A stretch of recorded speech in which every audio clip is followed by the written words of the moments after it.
You're welcome to keep your eyes closed or soft gaze if that's better for you this morning. Two quick announcements before I ring the opening bell. Just a reminder, the first week of March, I am out of town, so opportunities to practice all of the YouTube videos that are already out there from our past practices.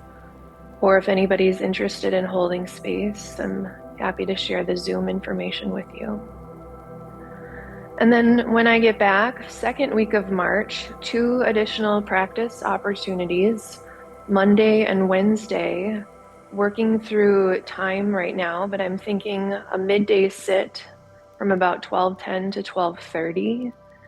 So that one would be on Zoom only, but if you're interested in additional practice opportunities, look out for an announcement on that.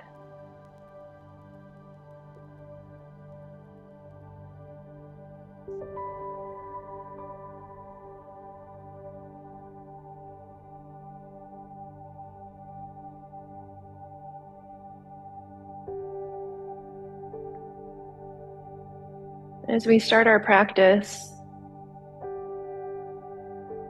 what's here?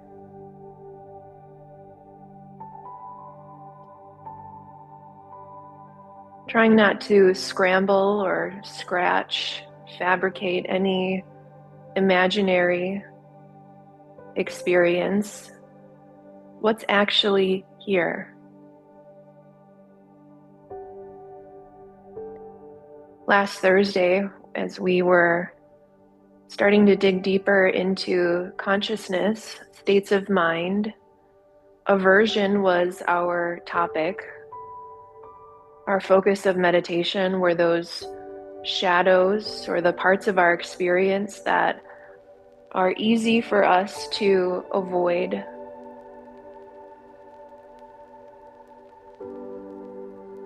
So maybe as you do your initial check-in this morning, as we usually do, the most obvious parts of our experience are difficult to avoid. Maybe parts of the body, especially this morning, that are chilly, joints that were creaking on your way into the room or navigating your home.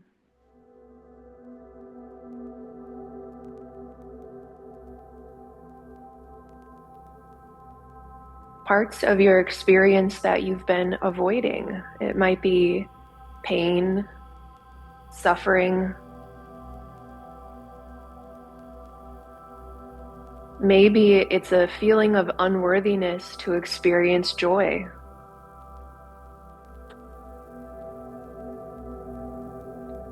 Aversion is the experience or the orientation in the mind to skip by everything that's actually here. So as much as it is safe to do so, start poking and prodding. There's no judgment here. There's no criticism here. Even the ugly parts of our experience are just that, parts of our experience. It is not the whole. And we don't need to take it so personally.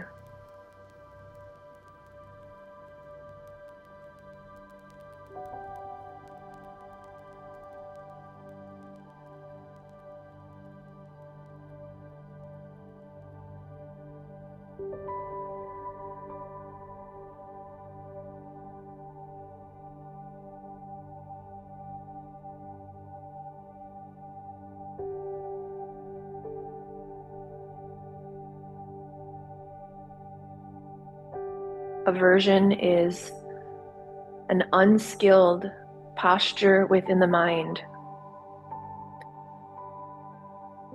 While many of us experience aversion, it may be because we needed safety at some point in our life.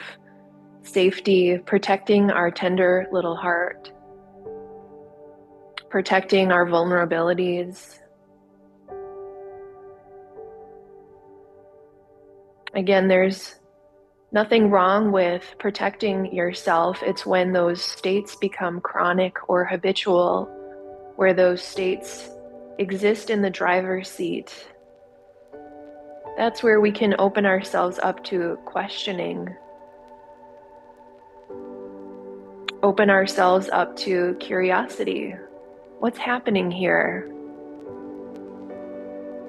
Do I need to stay in my turtle shell?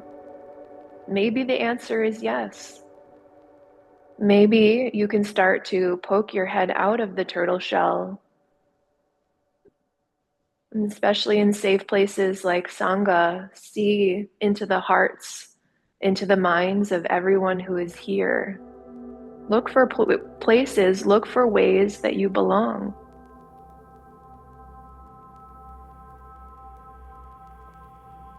Once you start on this journey of seeing, of coming out of aversion, the next mind state on our journey that you may encounter is delusion, the mind with and without delusion.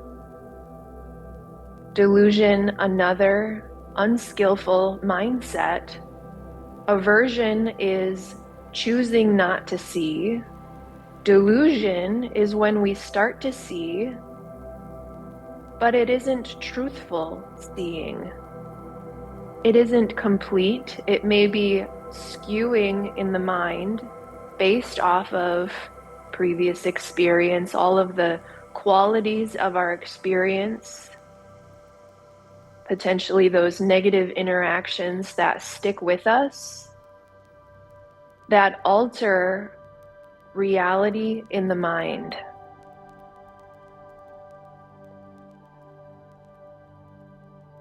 This will be our focus for meditation today. Some of the experiences of delusion that might be popping up for you are how you relate to your body. Body dysmorphia, or how the mind picks up on what the body is capable of, the shape of the body, and maybe over-rotation into delusion on what the body is capable of, inviting in accidents or even injuries, delusion on how far you can push the body. The word that comes up for me in delusion with the body is ahimsa. We don't want to cause harm psychologically in our relationship to the body, either on how weak or how strong it might be.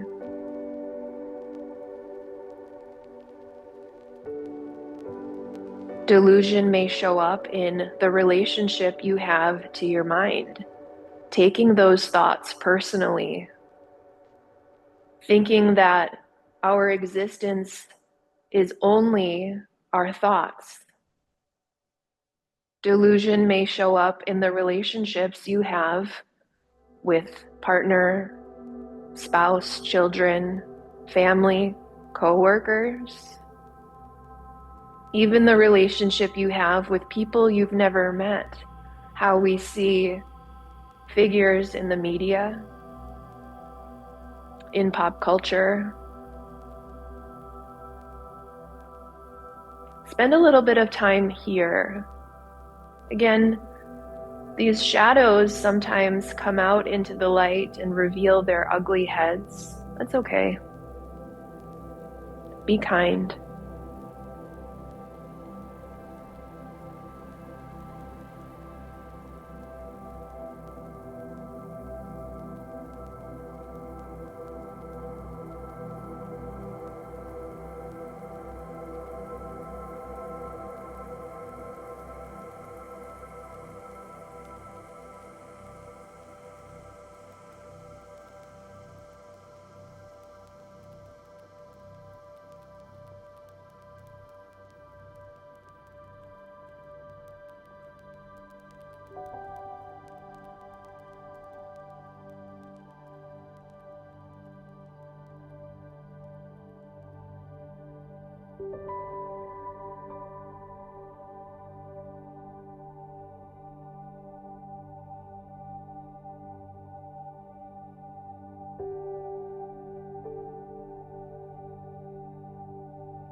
Vrittis are fluctuations in the mind. It may be due to stimulus of sound, physical sensation, some sort of mental affliction that pops up. And you may notice your natural tendency sparks in a fraction of a second aversion, not wanting to recognize that the mind has experienced a fluctuation, or delusion about what that fluctuation actually is. Taking it personally, that sounds outside are trying to push you off course in your meditation, fluctuations in the body that you need to react in some sort of way.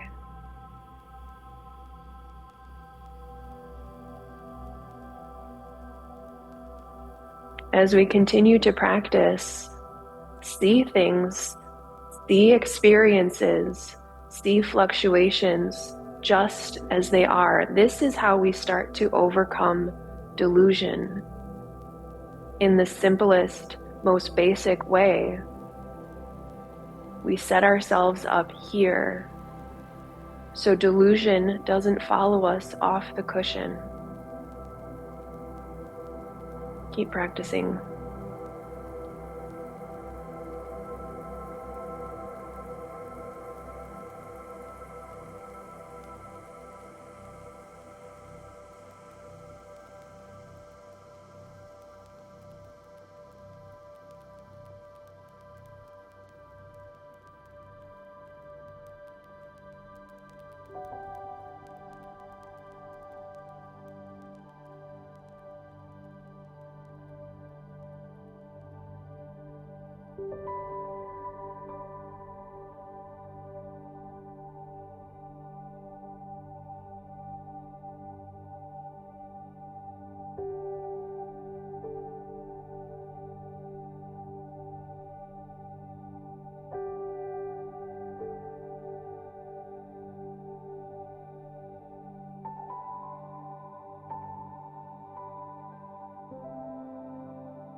For these last few moments of our practice, bringing into your heart and into your mind a single relationship where delusion has been prevalent.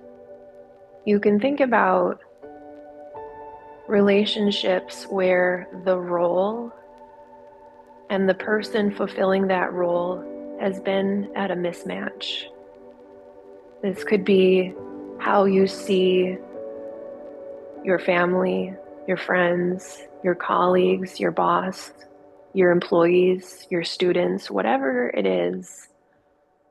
Where has there been some dissatisfaction with the role that you've built up in your head and the actual performance of that group of people or single person? If you can, single person, it's usually a little easier.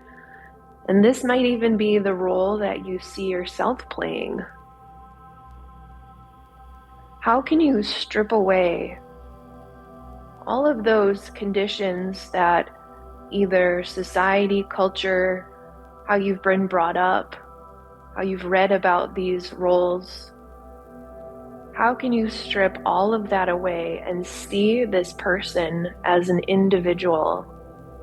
See them for all of their attributes, all of the demons that they've been fighting, all of the shadows that exist within them. See that they're doing their best.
Find an intention, find an orientation in the mind to take this practice off the cushion and into the rest of your day.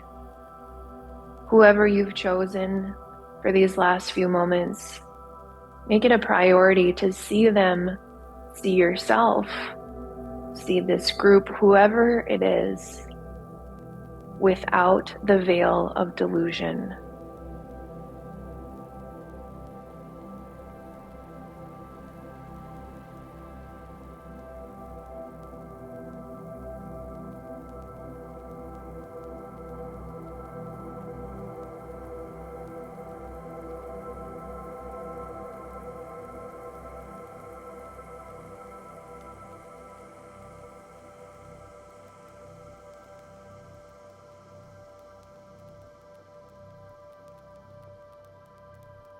And as we close our practice, you're welcome to bring hands to heart center if that serves you, maybe keeping eyes closed.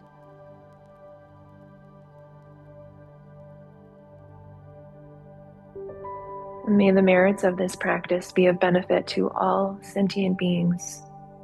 We include ourselves in the circle of compassion. Thank you for your practice.